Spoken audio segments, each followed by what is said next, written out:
بالله زرت المغاني مرة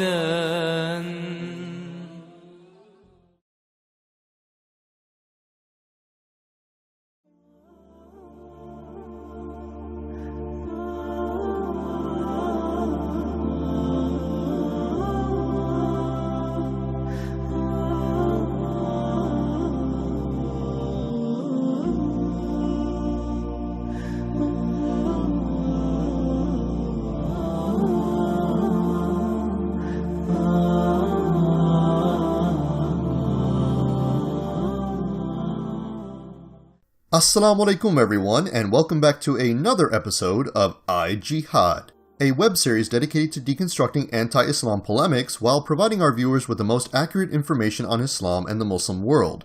I'm your host, the narrator, and this is my sidekick, Abu Ren. Today we will be analyzing a video by a popular ex-Muslim YouTuber by the name of the Apostate Prophet. Hey Abu, can you fetch me the case file on our new target? Thanks. Let's see here. So the Apostate Prophet comes from a practicing Muslim family, but was rebellious and liberal throughout his youth. And after some spouts of depression, he actually thought it was a good idea to join an active communist terrorist organization. However, after some time, he decided to leave that organization and start practicing Islam. Not surprisingly, after a measly 4 years, he became an apostate. And as a result of all this, he's now apparently an expert on the subject. You see, much the same as previous targets of this series, the Apostate Prophet is regarded as an authority on Islam simply because he's an ex-Muslim. Therefore, explaining to his adulators why he's wrong is going to be a bit of an uphill battle. As you may have already noticed, I don't have the same privilege. Rather, I have to rely on valid arguments and evidence to make my case. That said, this doesn't bother me at all, because academic integrity is something I aspire to.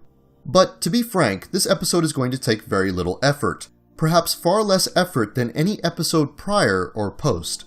And how is this the case? Well, you see, about a month ago, the Apostate Prophet announced on his Twitter feed that he would be releasing a video apparently showcasing the ultimate demonstration as to why the Quran is objectively wrong and Islamic scholars, apologists et al. Are all trying to deceive you. And eventually, said video was released. However, rather than being an ultimate demonstration of how the Quran is apparently wrong or Islamic scholars, apologists et al. Are deceiving people, his video was the ultimate demonstration of self-refutation.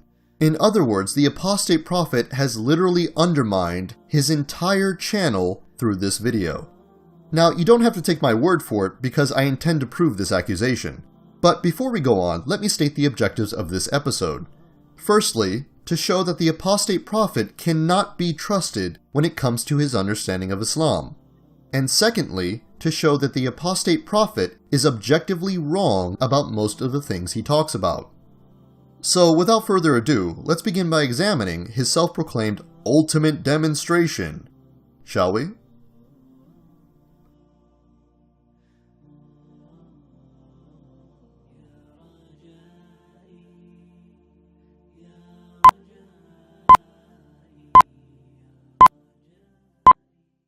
I want to show you how Islamic scholars, apologists, and translators of the Quran shamelessly deceive people. And this video is especially important for Muslims to watch, because you will see that Islamic scholars do everything to misrepresent the Quran and corrupt the Quran, which they consider Allah's word, just to keep Islam from being wrong.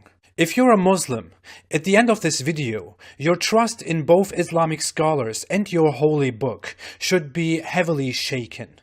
In my former video, I took a Quran verse, chapter 10, verse 5, and pointed out that the Quran calls the moon a light, when in reality, the moon is neither light nor does it emit light. It reflects light coming from the sun. The reason the Quran uses shining light for the sun and nur, light, for the moon is obvious. The sun looks like this and the moon looks like this. Let's look at regular, old, classic translations of this verse. As you can see, the classic translations accurately translate that part of this verse, in which the sun is a shining light, a shining object, and the moon is a light. These translations are still honest, because back then we didn't care much about reality and science, and there weren't many critics of Islam who pointed out flaws in the Quran. But now let's come to a more modern translation. It is the first English Quran translation that you find when you Google Quran, or when you search for a Quran verse. Sahih International, currently the most widespread Quran translation online.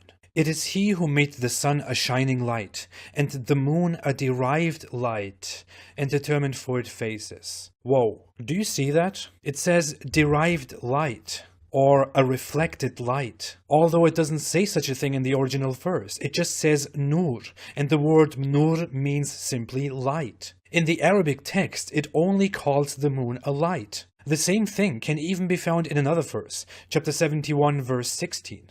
Again, the Quran calls the moon a light, but the Sahih International translation adds its own words to the verse and calls it a reflected light or a derived light. Adding words in order to make the Quran look correct is a corruption. And Islamic apologists and scholars who create these corruptions are liars. This is how they want to defend Islam with deceptions. This is how they want to deceive Muslim believers. And this shows how fragile and how outdated and a human product Islam is. The Apostate Prophet's entire video essentially argues that because some scholars, apologists, and translators infer certain meanings from words in the Quran, specifically regarding the light of the moon, this implies they're all deceiving you and Islam is suspect as a result. Therefore, you should only trust the Apostate Prophet. How convenient. Now, there's obviously a little more to this video, content which I'll address at a later point, but this is the gist of his argument. However, there are some major problems with his claims. You see, there are a number of logical fallacies he's committed throughout his video. Among them is the idea that because one translation, i.e. Sahih International, appears erroneous, this therefore proves that Islamic scholarship in general cannot be trusted. But this is nonsensical and is known as the fallacy of hasty generalization, or a fallacy of jumping to conclusions where the key error is to overestimate the strength of an argument based on too small a sample for the implied confidence level or error margin. And yet another fallacy he's committed in conjunction to this is that such an erroneous translation proves that Islam is somehow false, or in his words, fragile, outdated, and man-made. But this is also absurd, and is merely an example of a non sequitur.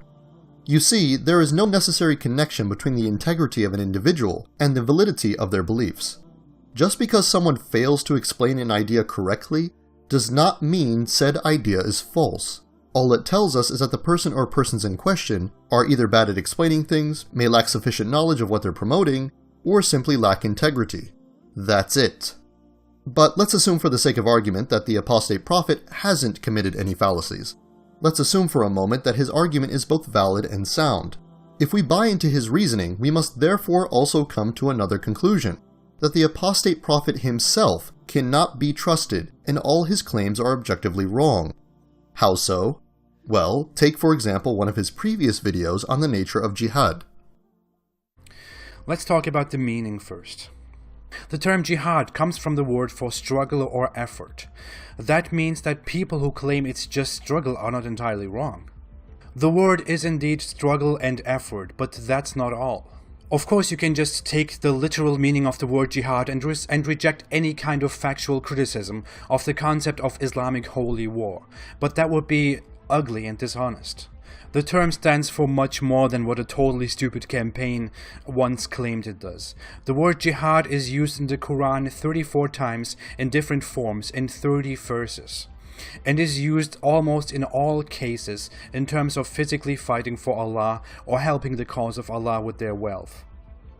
In some verses, the word is a generalization of jihad, which can mean fighting or proselytizing. In some cases, in the minority of cases, it is just about being faithful and patient. If we look at some examples where the word is used, we can pick the following. Not equal are those believers remaining at home other than the disabled, and the mujahideen who strive and fight in the cause of Allah with their wealth and their lives.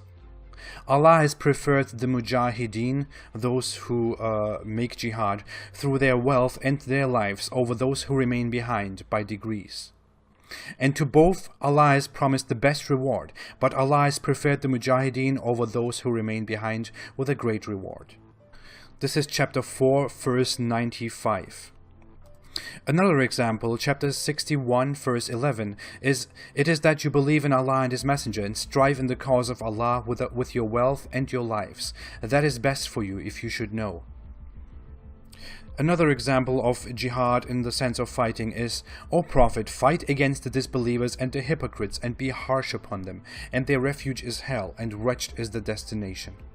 And a final example is, "The ones who have believed, emigrated and striven in the cause of Allah with their wealth and their lives are greater in rank in the sight of Allah, and it is those who are the attainers of success." All these verses that I just took as an example are examples where the word jihad is literally used for fighting in the cause of Allah.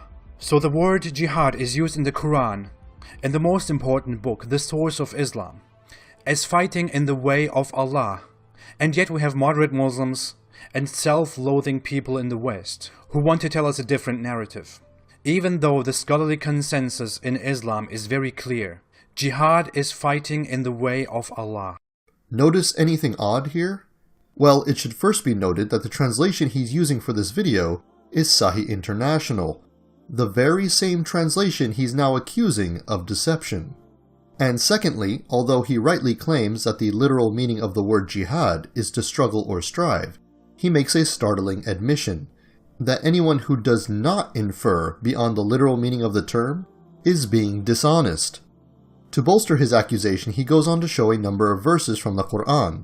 For instance, in the very first verse he mentions, he accepts the translator's inclusion of the word fight in brackets, despite the literal Arabic word for fight, or qatl, being nowhere present in the text. In the subsequent verse he shows, the word jihad is used in its literal form, but once again the apostate prophet assumes it's about fighting, despite the literal Arabic word for fight being absent. And in the next verse, he does something even more curious. He accepts the translator's use of the English word fight, despite the fact that the actual Arabic term here is jahidi. And in the final verse he references yet another variation of the word jihad is used, but not qatl. And for those of you out there who want a comparison, there are actually several places in the Quran where the literal word for fight is used. For example, Surah 2 verse 190. And why is this all a problem? Well, because the apostate prophet is operating off double standards. You see, when it suits his agenda, he's perfectly fine with translators inferring more than one meaning for a term. However, when it does not suit his agenda, he goes on to condemn those exact same translators as being deceptive. Now, some apologists even try to argue that the word nur, which is used here, could mean reflected light, or also means reflected light, or receiving light. But that's complete nonsense. Every dictionary will tell you, nur means light. That is also evident in Quran chapter 33 verse 46, where the Quran calls Muhammad an illuminating lamp, or a lamp that spreads light. Siraj means lamp, and light means nur. Did the Quran make a linguistic mistake here? The hypocrisy is palpable. Now, to be fair, I think it's perfectly fine to infer more than one meaning from a word, especially if it's a general term. So I have no problem with someone translating the word jihad as fight when the context demands it. Likewise, I have no problem with the word nur, or light, including different forms of light under its definition, because light is a general term that can include all forms of light. But remember, according to the apostate prophet, abiding by such a common sense understanding of language means you're being dishonest and your beliefs are suspect as a result. In summary, the apostate prophet has effectively demonstrated by his own reasoning that he himself cannot be trusted and all his claims are invalid. Now, I want to reiterate that I don't find the apostate prophet's reasoning convincing. I just find it amusing how easy it was for me to completely destroy his credibility in just a few minutes. You see, the fact of the matter is, the apostate prophet is desperate to undermine Islamic scholars and academics through any means necessary. And why? Well, because he realizes that most scholars and academics disagree with his nonsensical views, and he wants to bolster his image as an authority to his gullible audience. An audience that has yet to realize that the apostate prophet is simply cherry-picking the very scholars he claims you don't need in order to study Islam. But he does say something in another tweet that I happen to agree with. Islam requires a great deal of time and effort to study properly, but what it also requires is a great deal of integrity and a proper research methodology. Qualities which scholars of Islam and academics like myself are formally taught and obligated to uphold. Qualities which the Apostate Prophet clearly lacks. So yes, while it is certainly true that Islam isn't rocket science, this doesn't mean that people with degrees in the subject are somehow irrelevant. Clearly, we're still needed, because obviously self-proclaimed rational and intelligent individuals are far too stupid to realize their own blatant inconsistencies. But let's take a look at another claim in his video, that the Quran is supposedly scientifically inaccurate because it describes the moon as a light. Here, the Apostate Prophet further showcases his hypocrisy. It is he who made the sun a shining light, and the moon a light, and determined for it phases, that you may know the number of years and account of time. Allah has not created this except in truth. He details the signs for a people who know. Chapter 10, verse 5. The original Arabic text simply says that Allah made the sun a lamp, a shining light. No objection to that, although the Quran never reveals the true nature of the sun. But then it calls the moon a nur. Nur means simply light. So here, the Apostate Prophet has a problem with the Quran describing the moon as a light. However, he has absolutely no problem with the sun being described as a lamp or a shining light.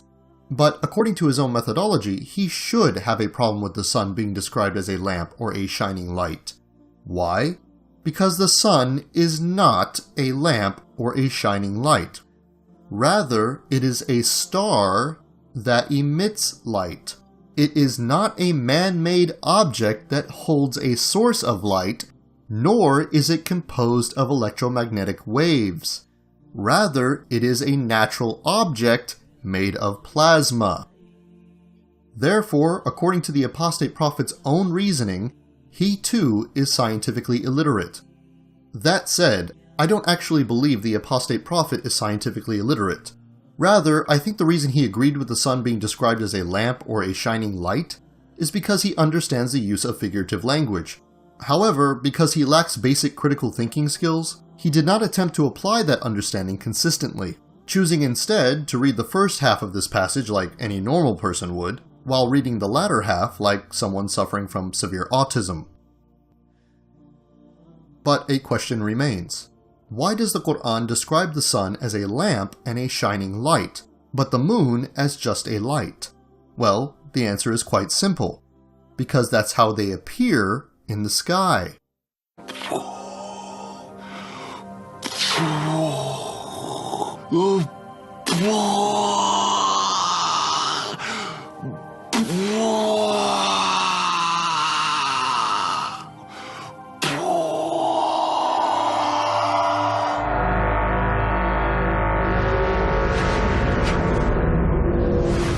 Thus, there is no reason to suggest that this passage is meant to convey a scientific understanding of these two objects.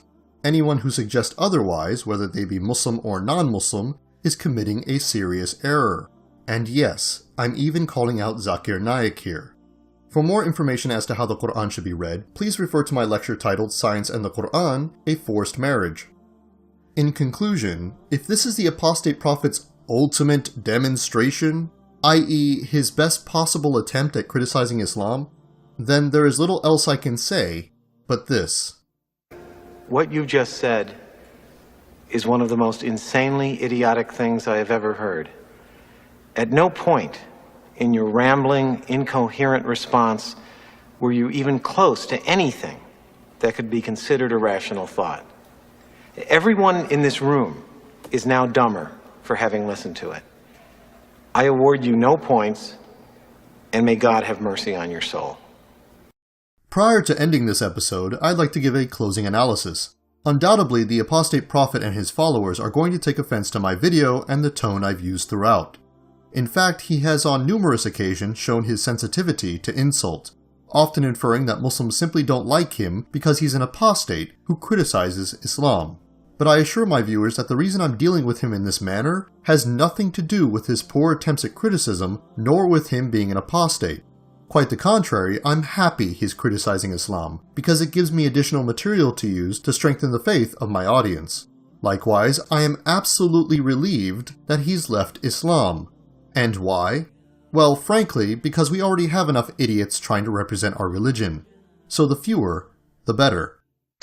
Well, I would say like this. I grew up into a religious Muslim family, but in my childhood, in my teenage years, I wasn't very receptive to my parents teaching me about the religion and trying to make me pray and things like that. I was always rebellious against it. I always had kind of an independent mind. So I was never really into that. But we moved to Turkey when I was 16 years old. I went through major depression when I was in Turkey.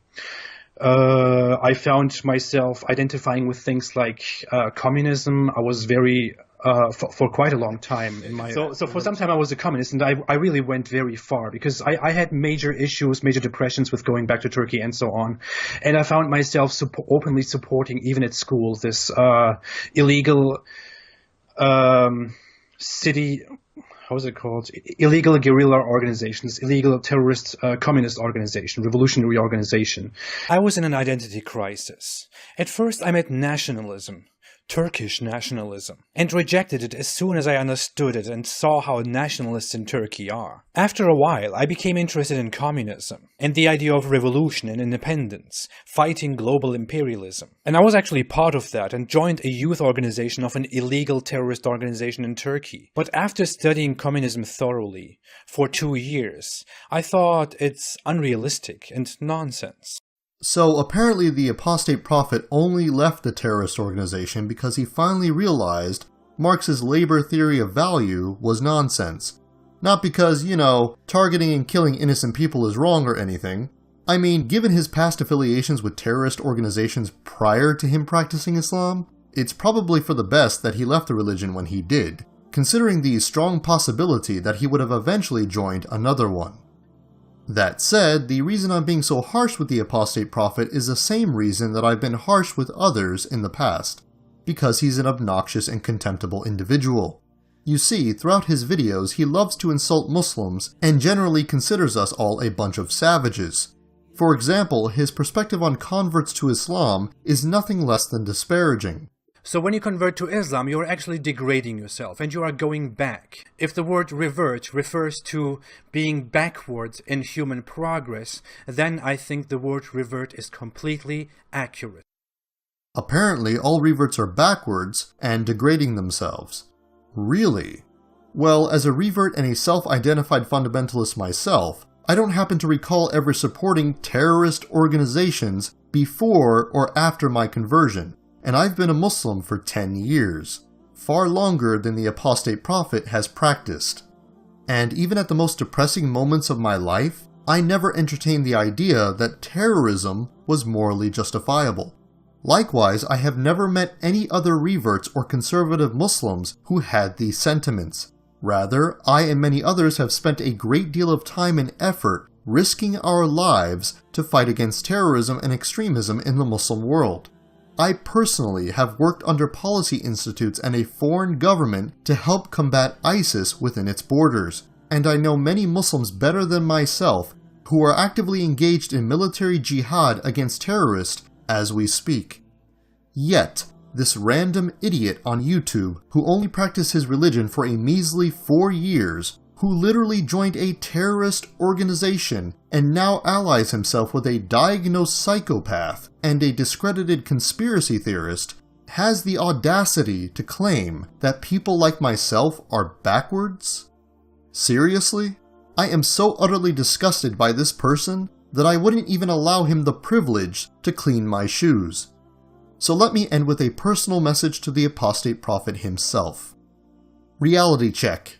You are irrelevant, and your YouTube channel does not help a single person in any significant way. No policy institute, no government agency, nor any academic is calling you up asking for your advice or quoting your amateur videos in their research papers. You have literally done nothing to make the world a better place. I mean, you can't even muster up enough talent or willpower to take care of yourself. believing a mere toothache is equivalent to death.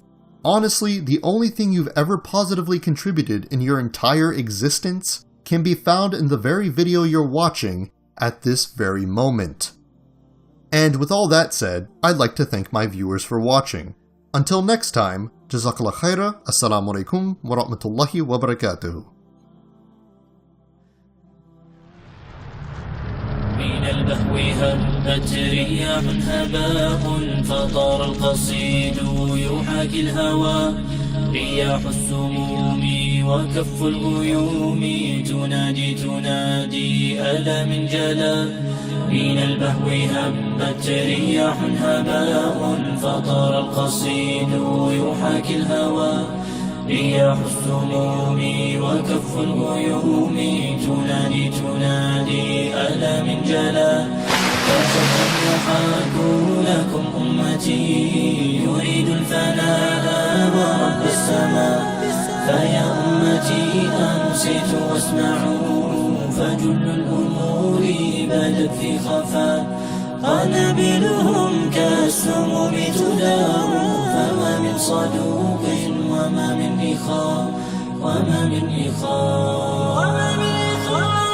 بني حصاد الرصاص أتاه فما من مغيث ولا من عزاء أبي رحيم كشربة ماء طعنت فطوبى ولا من شقاء وأمي يا أمي كفاك بكاء فدينك يعلو وكل هرى وعرض استبيحا وما من رجاء سوى بإلهي مجيب الدعاء رضيعي تمزق صوت الإباء فكل يردد صوت الغناء وليلى تصيح بكم دنس كرامتكم أيها الأغبياء لساني سليم وقلبي كليم وعيني صارت كفي السقاء أئن طويلا وما من دواء فقومي صاروا كما الببغاء لساني سليم